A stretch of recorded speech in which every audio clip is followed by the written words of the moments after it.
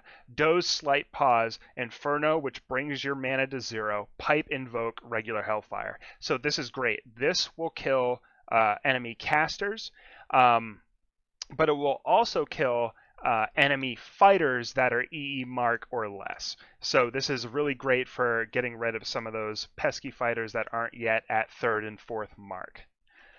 So number 4 and number 5 are the same as number 2 and number 3, except that you're not using the doze. Really, as a mage, it's kind of your responsibility to evaluate the battlefield and who you're attacking and understanding what you can and can't use to kill different people. And if you can use a traditional double without doze, then you can use that doze for your fighters to try and land really clean hits. You know, the goal is to really not just be like a one-man wrecking crew. You certainly can be, but the big overarching goal, which will make you successful in normal events and even competitive play, is that you can incorporate these fighters and assist them by giving them a better chance to land their attacks.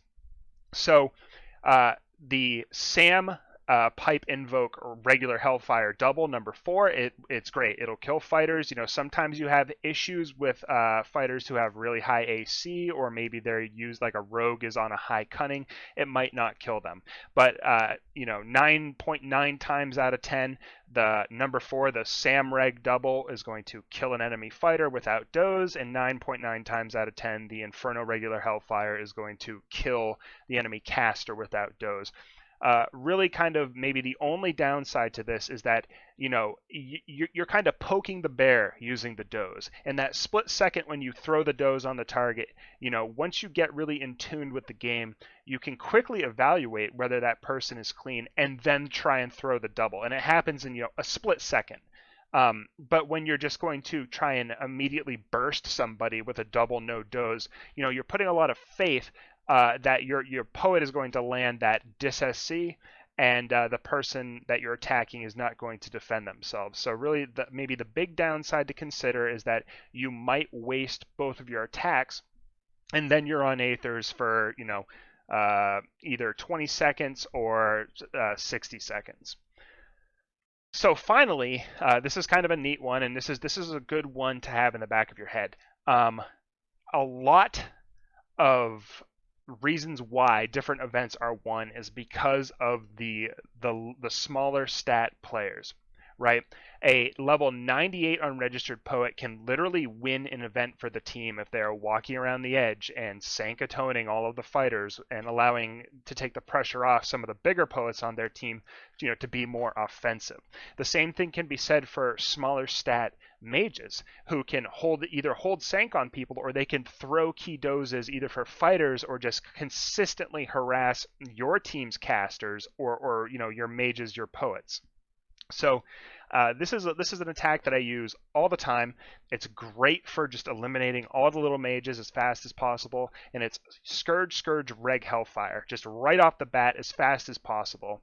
Sometimes if they're small enough, the regular Hellfire will kill them outright. Sometimes you need the Scourge. Really what you're doing here is you're using, again, that 3-tick cycle within your spell cap. You are throwing the Scourge, and you're gambling on the fact that it's going to land, so that when the attack animation appears on their screen, they were Scourge, Reg, Hellfired immediately, and they have a very small window to eat out or heal out or save themselves. So that is the golden 6 of your basic mage spell combinations for high tier maging. many of us have walked different paths towards discovering and finding enjoyment through PvP and Nexus. You know, some of us played Nexus purely to play the PvP and PK because we heard it was so good, while others of us might have started playing Nexus for, you know, playing with their friends, for hunting, for gaining stats, for crafting, for the role play and the lore and the subpaths. You know, there's a variety of reasons that people play the game. But every once in a while, we'll find ourselves where you are, say, a high stat mage, and you are getting into PvP for the first time, and, you know, and it's very hard. You know, you really can't carry your weight because you're not good at it, but you're being died by your mark, meaning that you have a baseline level of expectations that you will be able to perform under to help your team, and that can be frustrating and kind of you know, disenchanting for people who really want to get into it. It's very discouraging. So what the starter technique section is really my recommendation for you to as of a play style to immediately kind of start to have impact in the game while you figure what technique and style works out for you. So here's my recommendation. My first recommendation is that you're going to use V-tab, which we went over in the first section. It's to self-target yourself while being able to move. You don't have to run through the hassle of hitting enter. So you can move around freely. And the big thing that you're going to do here is you're going to, again, cast Sanctuary on yourself. I can't cast Sanctuary over multiple times because it'll cast immediately and then it will say it's already been cast. So I'm going to model this by just healing myself, right? So basically what you're doing is you're walking around the arena and you are protecting yourself from death. Let's say something happens, you get Doe's Scourge. You know, you can hit this button at the same time, and at the same time you can eat a lot of food. Like notice in my spell bar here, I just ate through 7 different pieces of food because there's no spell cap on this. So basically, like, I can cycle, you know, pressing Sank and even eating if I wanted to. That's the first step. You know, this is really going to keep you alive longer, and that is your first goal, is to stay alive so you can actually have impact. You know, after that, I'm assuming that you're using, you know, your Windows 98 basic compact keyboard that has no special features. So to try and make it easier for you, what I want you to do is I want you to use tab to target enemies. So Evade and Dodge are on the same team, and we're going to attack Haste. So I'm walking around and I've control V'd. I see Haste, and maybe Evade doesn't. So what I'm going to do is I'm going to escape, tab, double tap. So if I hit tab again, regardless of where I hit it, he's now auto-locked for me. Remember, tab makes it so we don't have to hit enter. I can just tap one button over and over and over and over, and it will it'll target him. So what this is, the goal here is that this is going to make it a lot easier for you to line up your attacks based off the spell bar I'm going to show you in the next section. So you've pre-targeted him, meaning your target cursor is locked on. If you hit tab twice, you're on him. So what you're going to do is you might you know, throw a heal on him. I might tab, I might heal. I might say, okay, Evade, look for the saw, heal, and then I'm immediately back to control Ving myself. Like I said, we're going to hold Sank, which I'm modeling with heal. And Evade says, okay, I found him. You know, okay, I'm going. And when Evade says they're going, I'm going to escape, tab, and what's going to happen is that Evade is going to throw the Dispel. I'm going to attack, and then I'm going to immediately go back to holding on myself. Do you see that? Let's look at the spell bar. So we saw the Dispel, and then, like I said, from the attacking section, the different combos we have is that I used Doze, I used Scourge, and then I used my Sam Hellfire, and then I piped and invoked out, and then I went right back to control Ving myself. So that is the beauty of this kind of training wheel play style that I'm promoting to you, is that the gap where you are at risk is very small, and really to be successful in PK, you are minimizing your at-risk time. So the at-risk time here is between me transitioning from a constant hold on myself to escaping out to getting my tab locked, Evade attacks, I attack, and I'm back to control V. So what this play style is pretty foolproof, and it allows you to kind of grow in baby steps, right? You're targeting people you want. You can start feeling more confident either type calling targets or calling in Discord. People will start to go on your calls more. As a buff mage, you are the priority caller for your team because you are so important. So you can control V yourself and really use that to protect yourself while you move, while you get good positions, stay away from the other team. When you quickly want to attack, you can tab, lock on, your poet goes, you try your best, and then you go back to holding. And if you want to incorporate your traditional target, like let's say you put it on evade. So, you're walking around and okay, everything's going great, but out of the corner of your eye you see evade get dispelled. So you might be sanking, and then heal, right? So this is kind of like a very easy to use plug and play baseline style that really anybody who's found themselves at like a high mark can use to kind of have a little bit of impact more than maybe what you've experienced while you get your feet under you and really develop your own play style.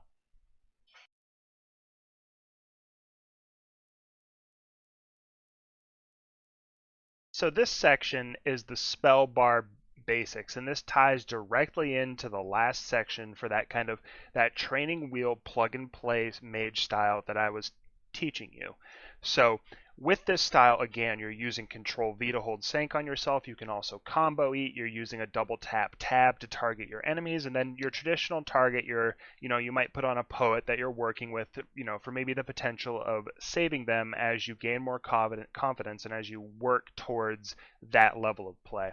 So what this spell bar, aka this macro settings, these are designed to do is it's designed to kind of make you the Mozart of maging. If you think about it, a lot of your attacks, you start maybe with your pinky or your ring finger and you just run it down the keyboard. So when you saw the attack in the last video, you might have thought, holy crap, like that was really quick. Like I didn't even see the doze. But the thing is that if you look at this list, you can see that those three buttons are right next to each other, and I can just basically tap them all at the same time, and it's a one graphic complete attack, and it's wonderful. So this is designed to be really efficient, to not have to use enter to confirm any of these spells. So let's go down the list really quickly.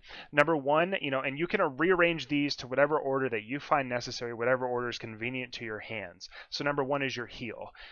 Number two is your sanctuary, so it reduces incoming damage by half. Number three is not a spell, it's assigned to your inventory. So whereas you can put the letters in for the spells you want, you can also click your inventory and then assign things from your inventory to be on your spell bar. So the benefit to this is simple. If I press 3, I immediately eat the food. I don't have to double tap it, and if I hold 3 down, I spam eat the food. And the thing is that there is no cap on eating. So it allows you to combo eat and heal, or combo eat and sanctuary yourself at the same time, and it's very effective at keeping you alive and giving you a good chance of healing out of the other team's attacks. So that is opposed to the traditional style, which a lot of people employ, where in their inventory they have their food on the letter E. They use the button E to say, what do you want to eat? And then they press it again. So they're double tapping E. The big problem with that is that if you're targeting something with a traditional target, it will not allow you to double tap E at the same time. So you can kind of, almost throw like a wrench in the cogs. And because of that kind of mistake in the flow of what you're executing, it could cause you to die in the event. So 3 is the food, 4 is the doze, 5 is the scourge, 6 is the Sam Hellfire, 7 is the Inferno, aka the EE Hellfire. Number 8 is your pipe. It's important to have that ordered after 6 and 7 because when you use your Sam Hellfire and your Inferno, it brings you to 0 mana. So before you can invoke, you have to use your pipe. And then right after that, you have your Invoke, which restores your mana. And then at the very end, you have your regular Hellfire. NexusTK is very complex and has a lot of depth, so sometimes it's important to be able to step back and really gauge your metrics of progression, especially as a mage in PK. And I really have 3 key tiers that I evaluate performance on. The first is that you stay alive. That is the most important thing. If you can't help anyone else on your team, all you can do is hold Control V on yourself and sank, eat, and then try your best to call and attack targets. If that's all you can do, great. You are still having impact. It is still important that you do that. There are a lot of people who might take up the mantle and the responsibility of keeping the rest of the team alive, but what's important at the end of the day is being alive. If you are dead, then you cannot contribute. The goal is always to be able to be there at the end to contribute. The second is what I have written here is keep your tab target alive. So in the play style that I'm recommending for you, if you're going to adopt that you're using tab to target the enemy. Really, the tab target in a traditional sense refers to kind of the person you're working with. So in the play style I just described, it would be the traditional, the person you have under your traditional target. So if you're a mage, most typically it's the poet that you're working with who's going on your dis-SC calls for you. So step one, keep yourself alive. If you start to feel really confident about that, you're starting to land attacks, you're getting kills, things are getting really smooth, then try and expand outside your wheelhouse and really try and keep an eye on both yourself and your poet. And once you kind of build up the confidence in both of those regards, the final step is to keep your entire team alive. It's when you see a fighter get dispelled or scourged, beyond them quickly with a sank, beyond multiple casters at the same time with heals. If you see that maybe they're cornered, it's really being kind of an all-encompassing force that propels your team forward towards the goal, which is victory. So far in our discussion, we've really approached everything as if every player in the game is on equal footing, and the sad truth is that's not the case, which is why understanding latency is important to understand Nexus from any event within the game, whether that's PK, whether that's Elixir Wars, whether that's Fox Hunts, is that the game is entirely based on latency. If you look at the map in the top left corner, you'll see that in Washington State and Seattle, that is where that the Nexus server is hosted. It's hosted from the Amazon Web Servers. So the idea is that people who live closer to that green star are going to have better latency. People are going to who live farther away have worse latency. So to understand latency, we first need to understand what the word means. So 1 second is equal to 1,000 milliseconds, and latency is typically evaluated in milliseconds, so it's a fraction of a second. So if I say that it takes 100 milliseconds for a packet to reach the server and return to me, then that means that in 1/10 of a second I'm getting a response from the server. So within that description, I've really defined latency, and latency is the round-trip delay for a piece of data to reach a server and return to you. So why does this matter? It matters because that delay is different for people who live closer versus farther away. So let's say that you are living in Seattle, Washington. There are people who have reported latency as low as 8 milliseconds.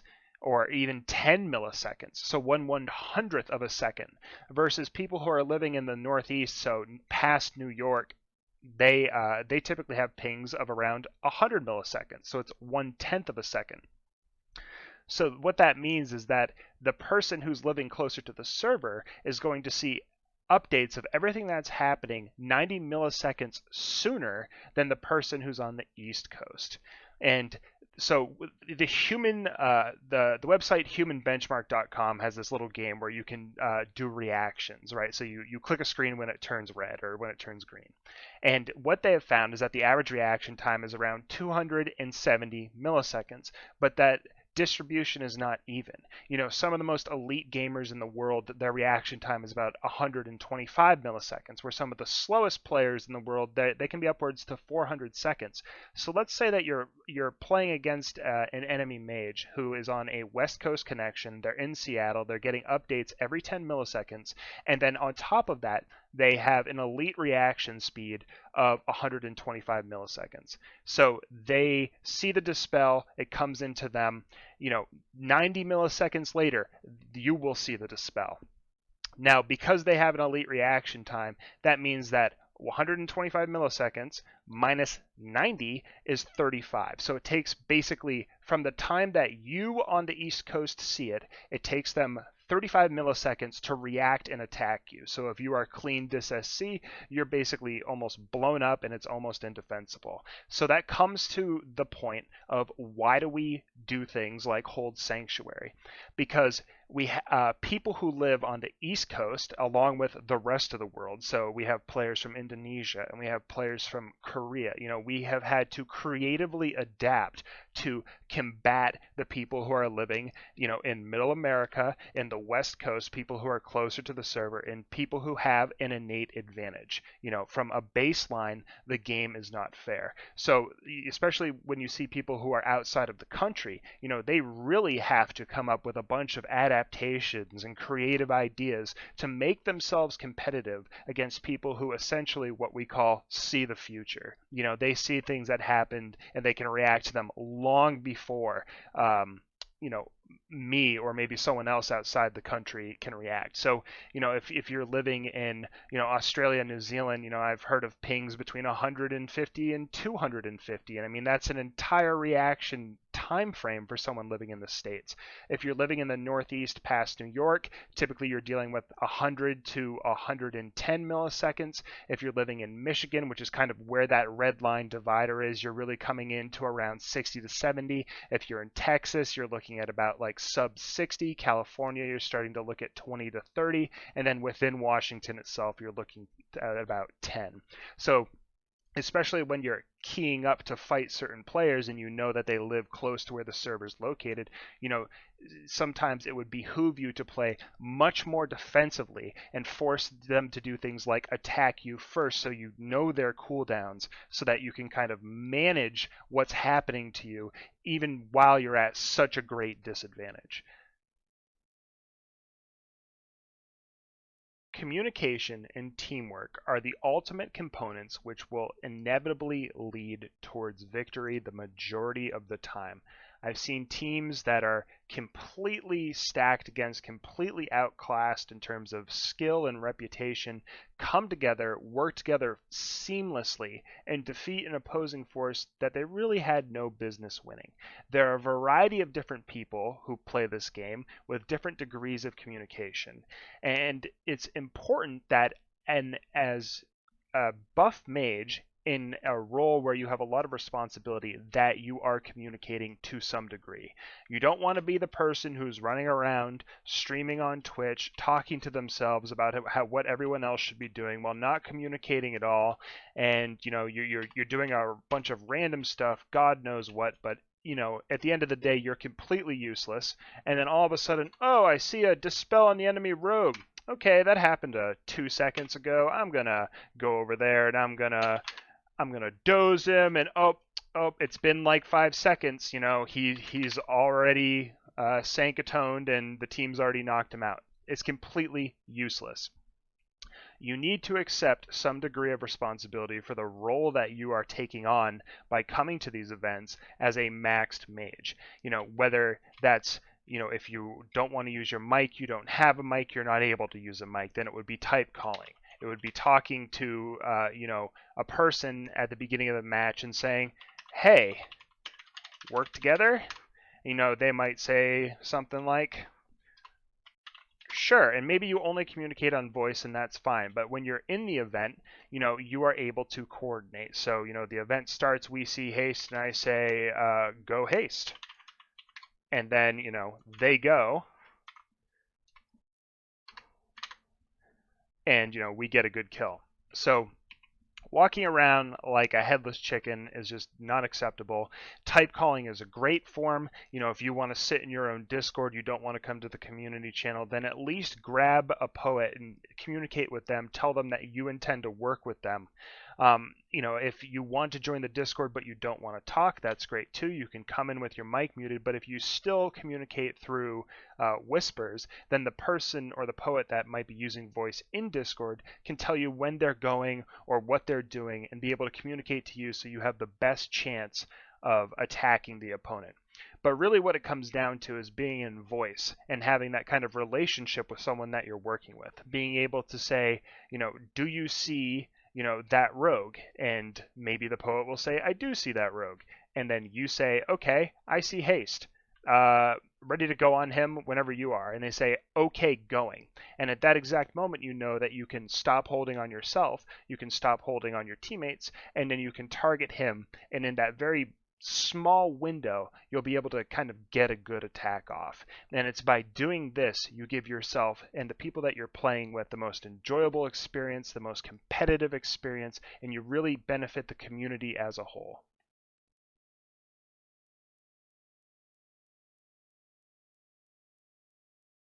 It's important to not be discouraged through failure. Failure is one of the most powerful learning tools in life. It's important to take whatever failures or bad experiences you might have along the way, as a learning experience, and be able to self-evaluate and derive, conclusions that allow you to improve as a player. The mage path has an incredibly high skill ceiling for top tier mage play. It's beautiful how much creativity and ingenuity are involved in such a simple game. And from these, different leaps and bounds where we discover certain things about our play styles or playing against certain people, we really derive enjoyment and passion from it, and it can be a very rewarding experience. Thank you all for listening. It's been a pleasure to create this for you, and good luck out there.